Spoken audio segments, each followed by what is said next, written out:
सो homies finally Benton reboot चुपकाने के बाद Benton के मेकर्स को रियलाइज हो गया कि उनकी जो एक्चुअल ऑडियंस है वो असल में मैच्योर है, ना कि बच्चे। इसीलिए ना फिर उन्होंने अपने 1000 IQ दौड़ाया, देन सीरीज को तोड़ मोड़ के जोड़ जाड़ कर एक न्यू रिबूट तैयार करी जो कि है बेंटन डायनामाइट। भाई इसके जो नाम में डायनामाइट लगाया ना, इसने सिर्फ नाम नहीं लिखा बल्कि वो कर भी दिखा दिया। लाइक 6 मई को इस सीरीज का फर्स्ट इशू लॉन्च हुआ था एंड दोपहर तक ही भाई वो पूरा इशू खत्म हो गया। ऑफलाइन ऑनलाइन दोनों जगह पर स्टॉक खत्म, जिस वजह से पब्लिशर को भी दोबारा से जल्दी जल्दी प्रिंट निकालवाना पड़ गए। और जैसे सेकंड प्रिंट लॉन्च हुए वो सेकंड प्रिंट भी खत्म। भाई लिटरली इसने अब तक के बेंटन के मार्केट में सबसे बेस्ट सेलिंग करी है। तो तुम अंदाजा लगा लो कि ये स्टोरी लाइन कितनी तगड़ी होने वाली है। और तो मेकर्स ने एक बात और बोली है कि ये सीरीज सीधा मार्वल और डीसी से कॉम्पीट करेगी। समझ रहे हो क्या बोल रहा हूँ मैं? मार्वल और डीसी से कॉम्पीट करने के लिए बनाई गई है ये सीरीज बेंटन डायनामाइट, यानी कि ये बेंटन की अब तक की सीरीज में सबसे बड़ी साबित हो सकती है। और हाँ, मैं अगेन क्लियर कर दूं कि इसका बेंटन क्लास से एक एलियन फोर्स या उससे रिलेटेड जितने भी कॉन्सेप्ट थे उससे में भी कोई लेना देना ना हो, बिकॉज ये एक रिबूट सीरीज है। यानी कि जो इसका कॉन्सेप्ट है वो बाकियों से बहुत ज्यादा अलग होने वाला है। कितना अलग तुम इसके एलियंस को देखकर समझ जाओ। लाइक इसके फर्स्ट इशू के कवर के एलियंस ही देख लो जो कि नॉट गोना लाइक कतई जहर लग रहे हैं। इवन फोर आर्म्स को देखो भाई, क्या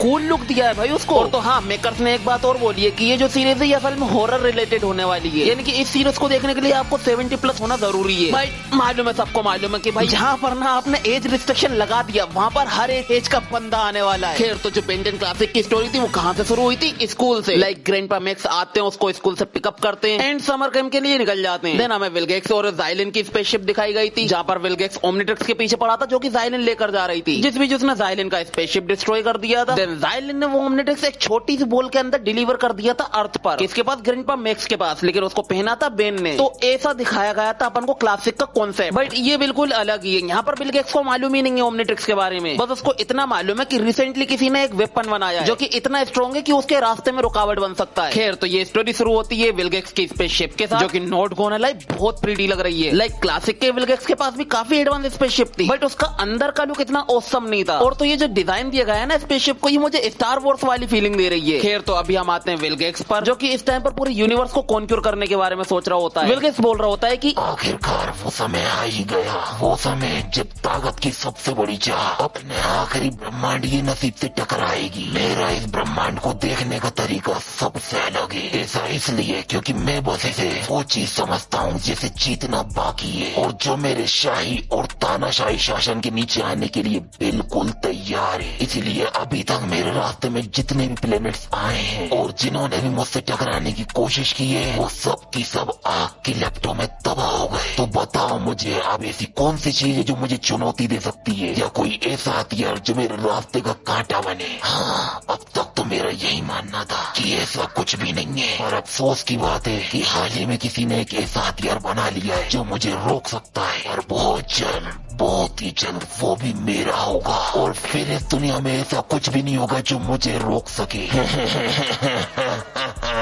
भाई ये विलगेक्स तो तानाशाही बनने के बारे में सोच रहा है यार। लाइक क्लासिक वाला जो विलगेक्स था वो भी यूनिवर्स को कॉन्क्यूर करना चाहता था, बट सिर्फ और सिर्फ इसलिए ताकि वो अपनी स्पीसीज को बचा सके। बट ये बंदा तो यूनिवर्स को सिर्फ अपने मजे के लिए कॉन्क्यूर करना चाह रहा है। और तुम जरा इस बंदे को पीछे से देखो भाई, कहीं से कहीं तक विलगेक्स नहीं लग रहा है। और जब तुम इसे सामने से देखोगे ना, तुम हैरान हो जाओगे भाई। लाइक एक एलियन विलन कैसा दिखना चाहिए वो तुम्हें समझ में आ जाएगा। खैर, तो अभी ये जिस वेपन की बात कर रहा होता है, ऑफ कोर्स तुम लोगों को पता है वो कौन सा वेपन है, ओमनिट्रिक्स, जो कि इस टाइम पर अर्थ के ही रास्ते में होता है। देन यहाँ से सीन शिफ्ट होता है सीधा जंगलों में, जहाँ पर Ben, Gwen and grandpa Max camp fire लगाकर बैठे होते हैं एंड उनके पीछे the modern design rust bucket. भाई देखो, ये थी अपनी ओजी रस बकेट जो कि 2005 के टाइम की है, एंड ये है द मॉडर्न डिजाइन अपनी रस बकेट जो कि साफ बता रही है कि ये जो कॉन्सेप्ट है वो 2026 के आसपास का ही है, यानी कि 2026 में तो इसको बनाया ही है, बट जो इस बेंटन की टाइमलाइन है वो भी 2026 के आसपास की ही है। और तो ये है अपने reboot Ben, Gwen and grandpa Max. And मैं तुम्हें पर्सनली बता रहा हूँ, मुझे ग्रैंडपा मैक्स का डिजाइन बहुत ज्यादा पसंद आया। लाइक जो अपने ओजी ग्रैंडपा मैक्स थे वो ओल्ड थे, फिट थे, बट ये ओल्ड के साथ साथ फिट भी हैं। वहीं ये रही अपनी रिबूट गोएन, और तो मुझे इसका डिजाइन भी काफी अच्छा लगा। लाइक जो ओजी गोएन थी वो तो मेरा चाइल्डहुड क्रश रह चुकी है, मे भी ये भी बन जाए, गलत मत समझना मुझे। खैर, तो ये है अपना रिबूट बेन जो कि मुझे कुछ ज्यादा खास लगा नहीं है। लाइक क्लासिक बेन ज्यादा सही दिखता था, ये बेन थोड़ा घमंडी टाइप का दिख रहा है। वेल, इसको बनाया सही भी है क्योंकि ये है भी घमंडी, ज्यादा घमंडी है अपने क्लासिक वाले से। खैर, तो अभी जो अपना बेन है वो अपने सुमो कार्ड्स को लेकर परेशान हो रहा होता है, बिकॉज उसको ब्लू और रेड सुमो कार्ड तो मिल गए, बट गोल्डन वाला अभी तक नहीं मिला है। तभी गोयन थोड़ा सा उसको मोक करती है, बेन वो समझ में नहीं आता आखिर तू क्यों इन बकवास से सुमो स्लैमर कार्ड के पीछे पड़ा रहता है। जो सुनकर फिर बेन भी उसे टीज करता है कि अच्छा गोयन मुझे भी समझ में नहीं आता कि तू भी क्यों वो बकवास से एलियन कॉन्स्पिरेसी थियरी के पीछे पड़ी रहती है। एंड यहाँ पर हमें दो और चेंजेस देखने को मिले। लाइक क्लासिक वाला बेन अपने साथ कैंप पे वीडियो गेम लेकर आया था और जो गोयन थी वो अपने साथ लैपटॉप लेकर आई थी जिसने आगे चलकर काफी ज्यादा हेल्प करी थी। बट ये वाली जो गोयन है ये थोड़ी अलग है, इसको एलियंस और स्पेस में ज्यादा इंटरेस्ट है। लाइक अभी तक हमको जितनी भी गोयंस दिखाई गई हैं उनमें से किसी को भी एलियंस या स्पेस के अंदर इंटरेस्ट नहीं था, उन्हें सिर्फ और सिर्फ इंटरेस्ट था मैजिक में। बट इसे है सो मे बी जैसा कि मेरा मानना हो रहा है, यानी जहाँ तक मेरी सोच जा रही है, मुझे ऐसा लग रहा है कि आगे चलकर गोयन और बेन को एज अ कपल रिप्रेजेंट करा जा सकता है। अब तुम लोग बोलोगे साले ये क्या बात कर रहा है, वो दोनों कजिन्स हैं क्या, हर कुछ लगा कर बैठ गया तू भी अपनी तरफ से। देखो मेरी थियरी यहाँ पर क्यों जा रही है मैं तुम्हें लास्ट में समझा दूंगा। और तो ये जो थियरी मैंने बनाई है काफी सॉलिड भी है। खैर अभी के लिए हम इन पर फोकस करते हैं, अभी इन दोनों का झगड़ा ना हो जाए इस चक्कर में ग्रैंडपा मैक्स इनको शांत कराते हैं कि भाई हम यहाँ पर मजे करने के लिए आए, तुम क्या लड़ाई में अपना टाइम वेस्ट कर रहे हो। तभी बेन से अरे ग्रैंडपा मैक्स कैसी बातें कर रहे हो, एक दूसरे की टांग खींचना तो हमारा बचपन का काम है, हम बचपन से एक दूसरे के साथ यही तो करते आ रहे हैं। तभी गोयन उससे बोलती है बेवकूफ एक बात तो बता, अभी हम कौन सा बड़े हो गए, अभी भी तो हम बच्चे हैं। और हाँ तू माने या ना माने एलियंस आर रियल, वो सच में होते हैं। तभी ग्रैंडपा मैक्स हमसे बोलते हैं बच्चों मेरी बात सुनो, हमें सुबह माउंट रशमोर के लिए भी निकलना है, अगर हम सुबह जल्दी निकलते हैं तो वहाँ पर जल्दी पहुंच जाएंगे। तभी बेन उनसे बोलता है ग्रैंडपा मैक्स मैं वाकई में वहाँ पर जाने के लिए एक्साइटेड होता अगर मैं गूगल पर सर्च कर देख पाता कि वो जगह आखिर दिखती कैसी है, बट आपका ना ये नो डिवाइस वाला रूल ना मेरी जान लिए जा रहा है। तभी गोयन से बेवकूफ खुद जाकर देख लेना ना, बड़ा आया सर्च करने वाला। ग्रैंडपा मैक्स बोलते हैं बेन मेरी बात सुन, ये कोई पनिशमेंट नहीं है, हम यहाँ पर आए ताकि हम पूरा टाइम एक साथ बिता सके, इसीलिए मैं नहीं चाहता था कि तुम दोनों 24 घंटे वो मोबाइल की स्क्रीन से चुपके रहो। तभी गोयन उनसे बोलती है ग्रैंडपा मैक्स मेरी टेंशन मत लीजिए, मैं ना वो दूसरे लोगों की तरह नहीं हूँ, मैं तो आपकी बातों की फुल रिस्पेक्ट करती हूँ। तभी बेन से अच्छा ऐसी बात है, तू स्कूल में भी यही करती थी क्या, और अगर ऐसा है ना तो आई बेट कि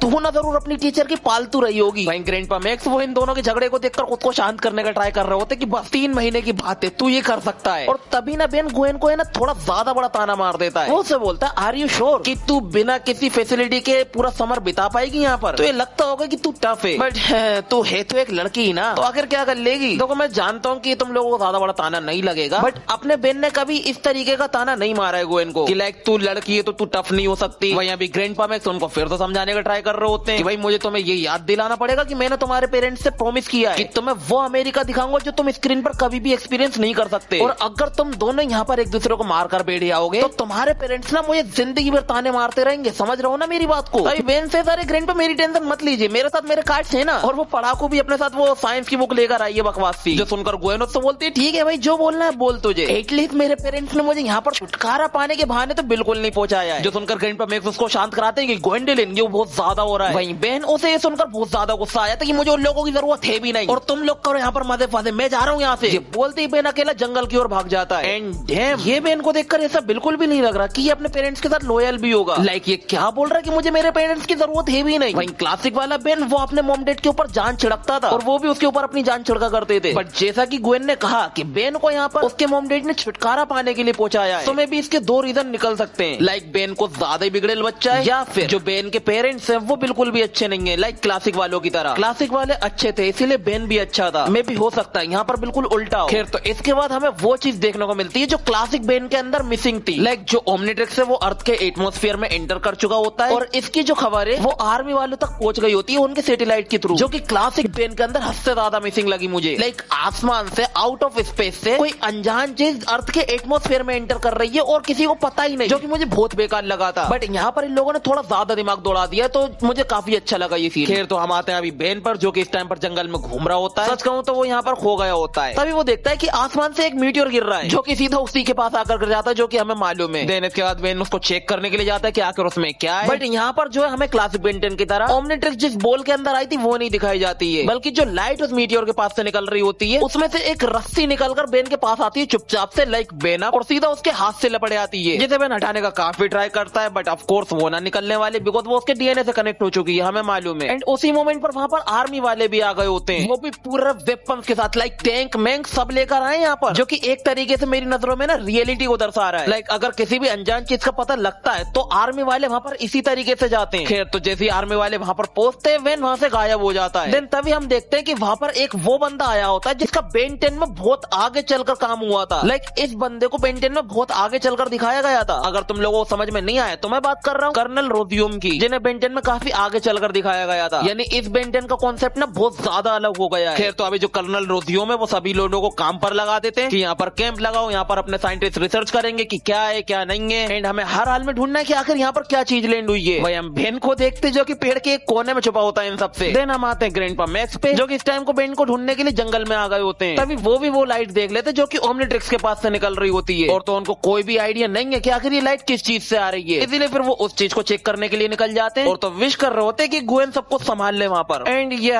ग्वेन तो अपने मजे में यहाँ पर। तुमने यहाँ पर एक चीज और नोटिस कर ली होगी कि यहाँ पर सिर्फ जंगल में ग्रैंडपा मैक्स है, ना कि ग्वेन। वहीं क्लासिक के अंदर दोनों जंगल में जाते हैं। खैर तो अभी हम वापस से आते हैं बेन पर जो कि वहाँ से चुपके से निकल लिया होता है और अब भी ओमनीट्रिक्स को अपने हाथों में से निकालने का ट्राई कर रहा होता है। और तो तुम्हें याद होगा कि इस टाइम पर क्लासिक के अंदर विल गेट्स ने अपने रोबोट को भेजा था ओमनीट्रिक्स को ढूंढने के लिए, बट इस कॉमिक के विल गेट्स को नहीं मालूम है ओमनीट्रिक्स के बारे में। तो यहाँ पर कौन आना चाहिए फिर? बिल्कुल ही अलग, जिसकी किसी ने उम्मीद भी ना की हो। एक एसबी बियर यानी cyborg bear. Not gonna lie, बहुत ही तगड़ा बनाया भाई इसको। लाइक क्या है ये? और तो ये एलियन मुझे कहीं से कहीं तक नहीं लग रहा, तो इसका मतलब इसको किसी ने तो बनाया। एंड क्लासिक के अंदर एनिमल्स के ऊपर ऐसी हरकतें कौन करता था? अपना डॉक्टर एनिमो। तो मे भी हो सकता है कि ये भी उसी का बनाया हुआ हो, और तो यहाँ पर कंफर्म नहीं किया गया, बट मे भी हो सकता है। खैर तो अभी बेन जैसे इसको देखता ऑफ कोर्स उसकी फट जाती है। कोई भी होगा ऐसे जानवर को देखकर फटेगी ही फटेगी, और तो डर के मारे पीछे हटने के चक्कर में वो जमीन पर भी गिर जाता है। एंड तभी जो उसकी ओमनीट्रिक्स है वो ग्लो करना शुरू हो जाती है। और ये चीज ना हम बेंटेन में पहली बार होते हुए देख रहे हैं कि बेंटेन ने ओमनीट्रिक्स के ऊपर कुछ प्रेस भी ना किया और ओमनीट्रिक्स ग्लो करने लगे। और अभी क्योंकि वो ग्लो कर रही होती है तो वो भालू और ज्यादा अट्रैक्ट हो जाता है उसकी तरफ, जिस वजह से बेन उसकी लाइट को बंद करने का ट्राई कर रहा होता है कि भाई प्लीज बंद हो जा, वो मार डालेगा मुझे। एंड उसे बंद करने के चक्कर में वो ओमनीट्रिक्स को प्रेस कर देता है, जिसका मतलब अब वो किस में ट्रांसफॉर्म होगा? हेड ब्लास्ट के अंदर नहीं, बिकॉज अब तक का पूरा कॉन्सेप्ट ही अलग होता आया है, तो एलियन भी अलग ही होगा। हम देखते हैं कि बेन ट्रांसफॉर्म होने लगता फोर आर्म्स के अंदर। देखो क्लासिक की फोर आर्म्स की ट्रांसफॉर्मेशन कुछ ऐसी थी, और ये जो ट्रांसफॉर्मेशन है ये भी उससे एक हद तक सिमिलर है, बट ये मुझे थोड़ी ज्यादा बेटर लग रही है। बिकॉज तुम ट्रांसफॉर्मेशन में फोर आर्म्स के हेड को देखो, वो फूल रहा है, जिस वजह से बेन को तकलीफ भी हो रही होती है, जो कि नहीं होना चाहिए, बट इसमें है। मतलब इसका जो कॉन्सेप्ट है वो बहुत ज्यादा ओपी होने वाला है। लाइक अगर तुम में से किसी ने अल्टरेटेड बीस्ट गेम खेला है PS2 के अंदर, तो उसके अंदर जो हीरो होता है उसके अंदर भी मॉन्स्टर में ट्रांसफॉर्म होने की पावर होती है। एंड जब वो ट्रांसफॉर्म होता है, ओ माय गॉड, वो बहुत ही ओपी एनिमेशन होती है, और तो उसको पेन भी फील होता है। हो ना हो, ये कॉन्सेप्ट जरूर वहीं से उठाया होगा इन लोगों ने। खैर तो अभी अपना बेन जैसे फोर आर्म्स में ट्रांसफॉर्म होता है, वो एसबी बियर सीधा उसके ऊपर चढ़ जाता है, और तो अपना बेन उसको संभालने का काफी ट्राई भी करता है, बट फोर आर्म्स होने के बाद भी वो बियर उसके ऊपर ज्यादा भारी पड़ जाता है। वो बेन को छोड़ ही नहीं रिया होता है, बट फिर भी जैसे तैसे करके बेन उसको क्लियर हिट देने में सक्सेसफुल हो जाता है और उसको दूर फेंक देता है। देन ही सेज, अच्छा तो तुझे लड़ना है ना, लड़ना है आजा। एंड अब क्योंकि मेरे पास फोर आर्म्स है तो मैं तुझे बताऊंगा सूमो स्लैम होता क्या है। देन वो बियर भी उसके ऊपर अटैक कर देता है। एंड ये क्या चीज है बियर के हाथ में? लाइक कपड़े जैसा कुछ लग रहा है, बट पता नहीं क्या है वो। खैर तो अभी वो बियर अपने बेन के ऊपर अटैक कर देता है, और तो बेन भी काफी जोश में कि अब तो पेल दूंगा इसको, बट तब भी एंड मोमेंट पर ओमनीट्रिक्स का टाइमर खत्म हो जाता है, and he turn back to normal. And look at this panel, like भाई मुझे बहुत पसंद आ रहा है ये। और तो तुम देख पा रहे हो कि नॉर्मल होने में भी बेन को दर्द हो रहा है, उसने अपना सर पकड़ लिया होता है, मतलब कि नो पेन नो गेन। खैर तो वो जैसे ही नॉर्मल होता है अब भालू के मजे मजे हो गए, बिकॉज अब वो बेन को इजीली मार पाएगा। भाई बेन उसकी पड़ जाती कि ना भाई ये क्या हो गया। अभी भालू उसके ऊपर अटैक कर देता, वो जैसे तैसे उससे बचता हुआ वहां से भागता है, और तो रिक्वेस्ट कर रहे होते हैं ओमनीट्रिक्स से कि भाई प्लीज एक बार फिर से कर दे, बस एक बार और कर दे, बिकॉज इस टाइम पर मुझे तेरी सच में हेल्प चाहिए। एंड जैसे ही वो ये बोलता है ओमनीट्रिक्स फिर से चार्ज हो जाती है और वो ग्लो करने लगती है। क्या मतलब इस कॉमिक की ओमनीट्रिक्स अपने बेन की बात सुनती है? भाई बेन को भी समझ में नहीं आ रहा होता है कि भाई क्या बात है, तूने मेरी सुन ली वाकई में, बट अब क्योंकि तूने सुनी ली है तो चल दिखा दे कि अपन क्या कर सकते हैं। एंड इस बार जैसे वो ओमनीट्रिक्स पर हाथ रखता है, एसबी बियर को सीधा आग की लपटें घेर लेती हैं, बिकॉज इस बार अपना बेन ट्रांसफॉर्म हुआ है हीट ब्लास्ट के अंदर, जो कि मैं तुम्हें सच बता रहा हूँ स्टार्टिंग पे देखने में मुझे बिल्कुल भी पसंद नहीं आया था, बट अब नॉट गोना लाई बहुत ज्यादा सही लग रहा है ये। लाइक जो इसका लुक है वो काफी औसम है। और तो तुम लोगों से पूछना चाहूंगा कि फोर आर्म्स और हीट ब्लास्ट दोनों में से कौन तुम्हें ज्यादा पसंद आया, मुझे कमेंट में बताना अपने ओजी वालों से। खैर मुझे यहाँ पर एक चीज बेकार लगी कि अपन को हीट ब्लास्ट की ट्रांसफॉर्मेशन नहीं दिखाई गई, चलो कोई ना यार चलता है। खैर तो अभी जैसे हीट ब्लास्ट में अपना बेन ट्रांसफॉर्म होता है, वो यही सोचने लगता है यार वो फोर आर्म्स कहाँ गया और ये क्या चीज है, मैं चल रहा हूँ लेकिन मुझे कुछ हो क्यों नहीं रहा। भाई वो एसबी और वो सारा चलने के बाद भी उसके ऊपर अटैक कर देता है। भाई बेन उससे बोलता है भाई एक सेकंड रुक जा, दूर रहे, बिकॉज मैं इसको कंट्रोल नहीं कर पा रहा हूँ। ये